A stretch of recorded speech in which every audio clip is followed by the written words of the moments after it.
Action. भावांनो आता घरचं जेवण झाले तर आम्ही आता चाललोय शहरवरती। तर आता दुसऱ्याच्या रानातला रानमेवा आणि येळामुशाचा फराळ करायला चाललोय दुसऱ्या शेतामध्ये।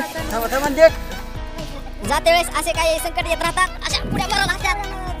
नाही खाली या, खाली खाली खाली त्या दगडावरती दमान दमान दगड काय उंच उडी मारले रे।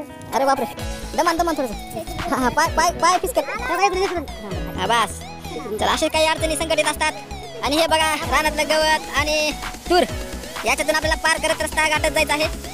मध्ये हे बारकी पिल्लू आम्हाला खूप त्रास देते, याला उचलून घ्यावं म्हणलं तरी उचलल्यावर भीती वाटते म्हणते, याला कसं करावं सांगा तुम्हीच। जाते वेळेस बोराचं झाड लागलं, आम्ही बोरं खात चाललोय। थंडीच्या दिवसात बोरं खाल्ल्यानंतर सर्दी खोकला होते म्हणतात, पण जे शेतात राहते त्यांना काही होत नसते। मोकळ्या आकाशामध्ये पतंग उडताना बघायची मजाच वेगळी असते। बघा ही बारकी पिल्लू उचलत नंतर याला उचल घेतलं आता आपल्या। आता आपण आलो आहोत आमच्या भावकीच्या शिवारामध्ये। आता इथला रानमेवा काय आहे ते बघू आणि फराळाला काय आहे ते पण बघू। येळ अमावस्या हा सण मराठवाड्यात नाही तेलंगणा कर्नाटक मध्येही खूप मोठ्यात साजरा केला जातो। हा अमावस्याचा सण असतो। हे याकुपीचे मालक आणि हे याकुपीचे वारसदार। आता आम्ही याकुपीवर आलो आहोत। आता आपण बघू याकुपीची पूजा अर्चा कशी केली आहे।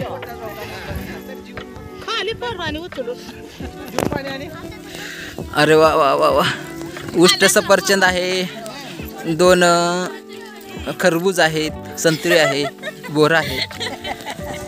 हे का हे सुंदर हास्य आहे ते याकुपीची मालकीन बाई। नाही सगळं दाखवावं लागते। आता इथं 2 मोठे मोठे झोके बांधलेले आहेत, ते आता झोके आपण थोड्या वेळाने खेळणार आहोत। तर आम्ही तिथे खेळायला गेलो झोका, मग मॅडम आपल्या हळूच झोका खेळत होत्या आणि गालात हसत होत्या, तुम्ही ते बघू शकता दृश्य। आमचे अंकल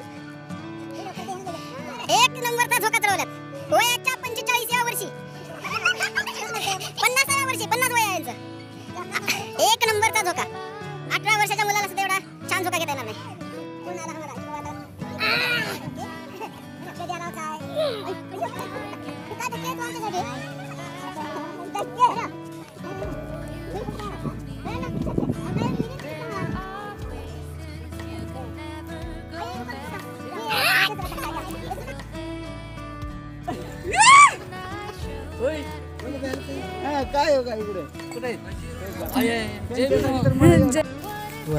आत्ताच आपण दिगंबर कांबळे यांची कुपीवर जेवणाचा आस्वाद घेतला आहे।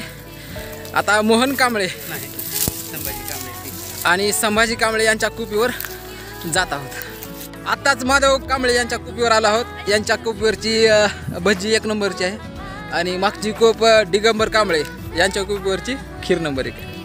गाईज आता आपण आलो आहोत विद्यासागर कांबळे यांच्या कुपीवरती आणि इथलं स्पेशल आयटम आहे कुंदीची भाकर आणि स्पेशल ड्रायफ्रूट खीर। भावांनो आज भजी रोड काय एवढा झालाय की चक्कर यायला लागल्या मला। शेवटची आज शिवाजी कांबळे यांच्या कुपीवर आलो आहोत आपण। या कुपीचे मालकीन बाई आहेत, एवढा गोतावळा आहे इथं आणि काही आपल्या मॅडम।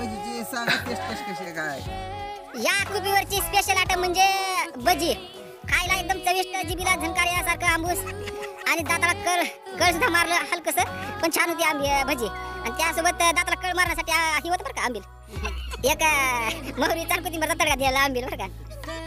आणि सण साजरा करत असताना हे शेवटच्या वेळेस हे विधी असतो, शेतकरी विधी।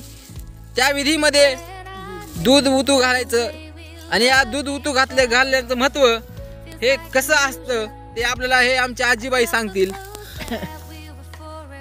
हा आजीबाई, हे कसं असतं दूध उतू घालण्याचं महत्त्व? अल्लाकडं उतू गेले की तिकडलं पिकते, इकडे गेले की तिकडलं उत पिकते। म्हणजे जिकडे दूध उतू जाईल तिकडं शिवार पिकते असं तुमचं म्हणणं आहे का? अच्छा अच्छा, हे शेतकरी विधी आहे याच्या. आता तर हे वाटे वाकडे झाले, याचा काय विषय असेल? नाही, हे चुकून झालं असेल. याला सरळ करू शकता आपण, आहे का नाही? तर याला सरळ दिवाळी ते ही आणा लागते चांगलं उठलं ते खाल्ले जळाल्यामुळं. गौऱ्याच्या ह्याच्यानं पाखरं. हा बघा, दुधात सुद्धा तूप होते, एवढं भारी दूध आहे इकडे.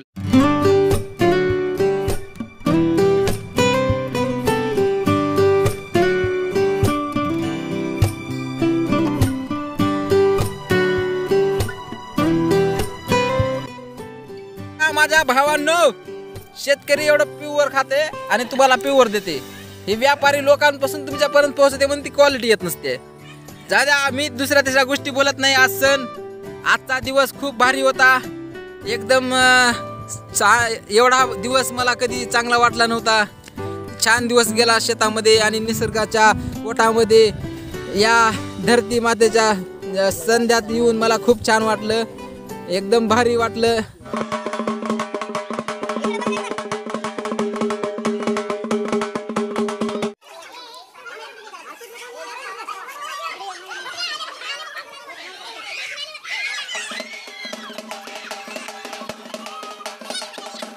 Need me to be whole again. Thought you were the piece missing from left.